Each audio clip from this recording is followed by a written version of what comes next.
রাত্রে ঘুমিয়ে পড়ার পর আপনি কোথায় থাকেন? প্রশ্নটা শুনলেই আপনার অদ্ভুত লাগবে, তাই তো? বলবেন কেন? বিছানাতেই। কিন্তু বিছানাতে তো আপনার শরীরটা থাকে, আর আপনি কোথায় থাকেন? মানে আপনি যাকে আমি ভাবেন, সেই আপনার আমি কোথায় থাকে?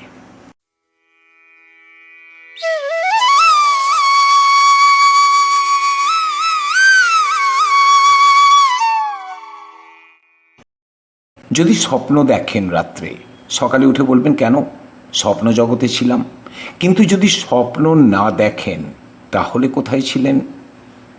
আমি জানি আপনারা কেউ ভাবেন না এটা নিয়ে, শুধু ভাবেন ক্লান্ত ছিলাম, ঘুমিয়ে পড়েছি। কিন্তু কখনো ভাবেন কি সত্যিই তো ঘুমের সময় তো কিছুই মনে থাকে না, কে আমি, কোথায় আছি, এসব। আজ কিন্তু এই ভিডিওতে আমি আপনাদের বলতে যাচ্ছি আমরা সবাই ঘুমের সময় কোথায় থাকি। তারপর আপনারা বুঝতে পারবেন ঘুমটা শুধু ঘুম নয়, এর চেয়ে অনেক বড় কিছু। চলুন শুরু করা যাক আজকের এই সুগভীর আলোচনা। সঙ্গে থাকবেন।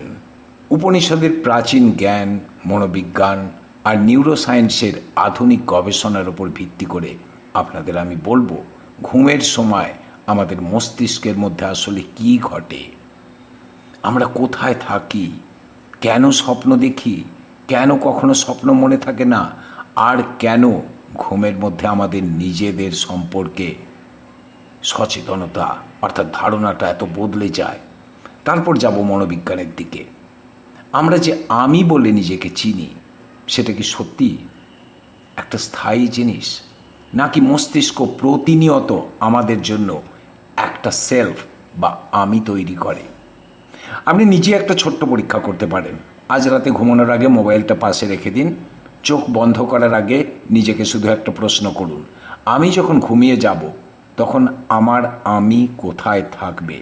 তারপর সকালে ঘুম ভাঙার মুহূর্তটা লক্ষ্য করুন। সঙ্গে সঙ্গে ফোন ধরবেন না, অ্যালার্ম বন্ধ করে কয়েক সেকেন্ড চুপ করে থাকুন। দেখবেন প্রথমে হয়তো শুধু একটা অস্পষ্ট অনুভূতি, তারপর শরীরের অনুভূতি, তারপর বুঝতে পারবেন আপনি আপনার ঘরেই আছেন। তারপর মনে পড়বে নিজের নাম, নিজের পরিবার, নিজের কাজ, নিজের দায়িত্ব সব একে একে ফিরে আসবে। এর মানেটা কি জানেন? আমরা শুধু সকালে চোখ খুলি না, একটা অর্থে আমাদের পরিচয়টা আবার নতুন করে জেগে ওঠে। আশা করি আপনারা আমার কথা বুঝতে পারছেন। আর যদি শোনেন তাহলে বুঝতে পারবেন এই ঘুম একটা অদ্ভুত জিনিস, কল্পনা করতে পারবেন না। আমরা কি ভাবি জানেন তো, যে আমি সব সময় একই রকম আছি, কিন্তু ঘুম আমাদের দেখিয়ে দেয় যে আমাদের অভিজ্ঞতা, নিজের সম্পর্কের অনুভূতি এসব রূপ বদলাতে পারে। আর গভীর ঘুমে যখন আমরা চলে যাই, তখন আমাদের জীবনের সচেতন অভিজ্ঞতা এতটাই কমে যায় আমরা সব কিছু ভুলে যাই। আর যখন ফিরে আসে, কিভাবে ফিরে আসে সব আলোচনা করব আমি আসলে কে। আমরা তো বলি আমার হাত, আমার বাড়ি, আমার পা, আমার পরিবার। তাহলে আমিটাকে? আপনি তো বলেন আমার নাম এই, তাহলে নামটা আপনার নয়, তাই তো? দেহটার নাম। তাহলে কি আপনার দেহটাই আপনি? তাহলে আমার হাত বলেন কেন, আমার পা বলেন কেন, আমার মাথা বলেন কেন? নাকি আমি বলে যে অনুভূতিটাকে আপনাদের আমার এত স্বাভাবিক বলে মনে হয়, সেটাই মানুষের অস্তিত্বের সবচেয়ে বড় রহস্যগুলোর একটা? হয়তো ঘুম আমাদের প্রতি রাতে একটা ছোট্ট শিক্ষা দেয়। কয়েক ঘন্টার জন্য আমরা আমাদের পরিচিত পৃথিবী থেকে সরে যাই। আমাদের নাম, কাজ, চিন্তা, দায়িত্ব সব কিছু যেন সাময়িকভাবে পিছনে চলে যায়। আর সকালে চোখ খোলার সঙ্গে সঙ্গে আবার সেই পরিচিত আমিকে খুঁজে পাই। তাই আজকের প্রশ্নটা যদি একটু অন্যভাবে করি, ঘুমালে আমি কোথায় যাই এটা নয়, প্রশ্নটাকে আরও একটু অদ্ভুতভাবে বলা যেতে পারে, যে আমি প্রতিদিন সকালে ফিরে আসে সে আসলে কে? দেখুন, এই প্রশ্নের সম্পূর্ণ উত্তর হয়তো নিউরোসায়েন্সের কাছে এখনও নেই। আর উপনিষদ তার উত্তরকে শুধু তথ্য হিসাবে দেয়নি, বরং নিজেকে অনুসন্ধান করার একটা পথ দেখিয়েছে। ধরুন রাতে আপনি বিছানায় শুয়ে চোখ বন্ধ করলেন, কয়েক মিনিট পর আপনার চারপাশের পৃথিবীটা ধীরে ধীরে অদৃশ্য হয়ে যাবে। আপনার ফোন কোথায় আছে, কাল কি কাজ করবেন, আপনার নাম কি, আপনি কোথায় আছেন, কোনো কিছু নিয়ে তখন আপনার মাথায় কোনো চিন্তা খেলবে না। এমনকি একটা সময় আপনি জানবেনও না যে আপনি কিছুই জানেন না। বুঝতে পারছেন আমার কথাটা? কিন্তু সকালে ঘুম ভাঙার পর আপনি স্বাভাবিকভাবে বলবেন কাল রাতে আমি ভালো ঘুমিয়েছি। বুঝতে পারছেন? কিন্তু ঘুমানোর সময় আপনার আমিটা কোথায় ছিল? আর এখানে বিষয়টা আরও অদ্ভুত লাগে আমাদের কাছে, কারণ আপনি যে স্বপ্ন দেখেন তার মধ্যেও একটা আমি থাকে। আপনি দৌড়াচ্ছেন, কাউকে দেখছেন, ভয় পাচ্ছেন, কথা বলছেন, অর্থাৎ একটা সম্পূর্ণ পৃথিবী তৈরি হয়ে যাচ্ছে আপনার মাথার ভিতরে। আর গভীর ঘুমে এমন সময়ও আসে যখন স্বপ্নের কোনো স্মৃতিই থাকে না, যেন কিছুই ঘটেনি রাত্রে। তাহলে প্রশ্নটা হলো, ঘুমের মধ্যে আমাদের আমি কি হারিয়ে যায়, নাকি শুধু তার রূপ বদলে যায়? তবে প্রথমে আপনাদের একটা ভুল ধারণা দূর করে দিই। আমরা অনেক সময় ভাবি ঘুম মানে মস্তিষ্ক বন্ধ, কিন্তু বাস্তবে ঘুম কোনো অফ সুইচ নয়, বরং ঘুমের মধ্যে মস্তিষ্ক একটা ভিন্ন ধরনের কার্যকর অবস্থায় চলে যায়।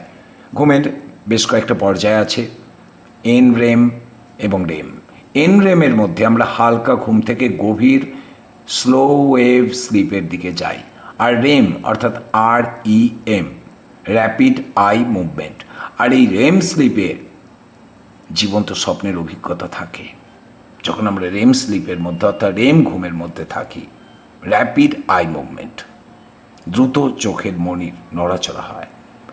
একটা উদাহরণ দিয়ে দিই। ধরুন একটা বিরাট অফিস, দিনের বেলা সেখানে সবাই কাজ করছে, ফোন বাজছে, মানুষ কথা বলছে, কম্পিউটার চলছে। রাতে অফিসের মূল কার্যক্রম বন্ধ হয়ে গেল, কিন্তু পুরো বিল্ডিংয়ের বিদ্যুৎ বন্ধ হয়নি। কেউ নিরাপত্তা দেখছে, কেউ ডেটা আপলোড করছে, কেউ সিস্টেম মেনটেন করছে।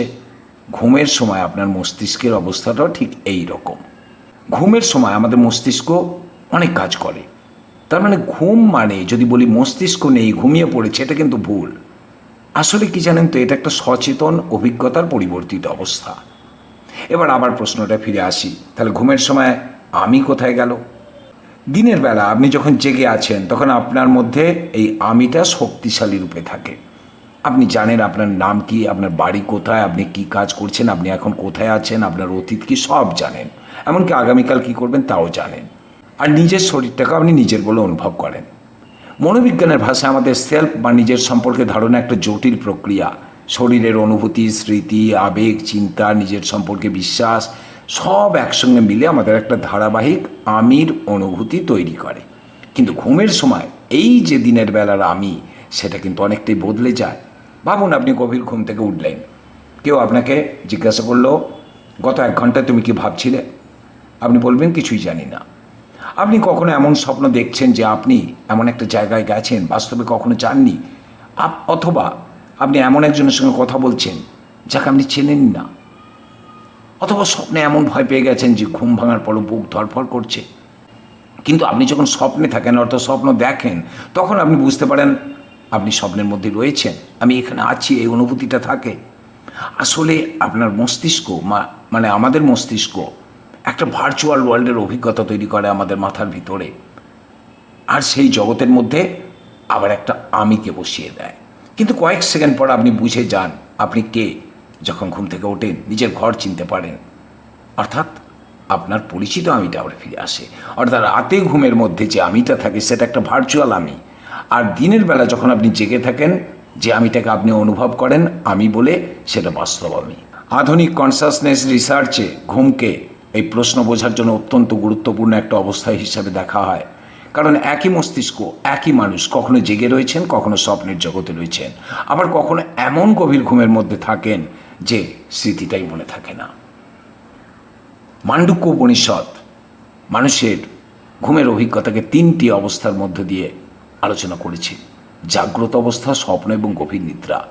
জাগ্রত অবস্থায় আমরা বাইরের জগৎকে অনুভব করি, স্বপ্নে তৈরি হয় একটা অন্তর্জগতের অভিজ্ঞতা, আর গভীর নিদ্রায় সেখানে স্বপ্নও নেই। সেখানে কি থাকে? সেটাকে বলা হয়েছে সুষুপ্তি। মান্ডুক্য উপনিষদে এটাকে বলা হয়েছে সুষুপ্তি, এবং এর সঙ্গে প্রাজ্ঞ ধারণাটিকে যোগ করা হয়েছে। অর্থাৎ গভীর ঘুমকে মান্ডুক্য উপনিষদ নিছক মস্তিষ্ক বন্ধ বলে দেখেনি, বরং মানুষের অভিজ্ঞতার একটা বিশেষ অবস্থা হিসাবে দেখেছে। তাহলে ঘুমিয়ে পড়লে আমি কোথায় যায়? নিউরোসায়েন্স বলবে ঘুমের বিভিন্ন পর্যায়ে মস্তিষ্কের কার্যকলাপ এবং বিভিন্ন নেটওয়ার্কের সমন্বয়ে বদলে যায়। এর সঙ্গে আমাদের সচেতন অভিজ্ঞতা, সেলফ অ্যাওয়ারনেস এবং পারসেপশনও পরিবর্তিত হয়। স্মৃতি এবং অন্যান্য নিউরাল প্রসেসও ঘুমের মধ্যে গুরুত্বপূর্ণ ভূমিকা পালন করে।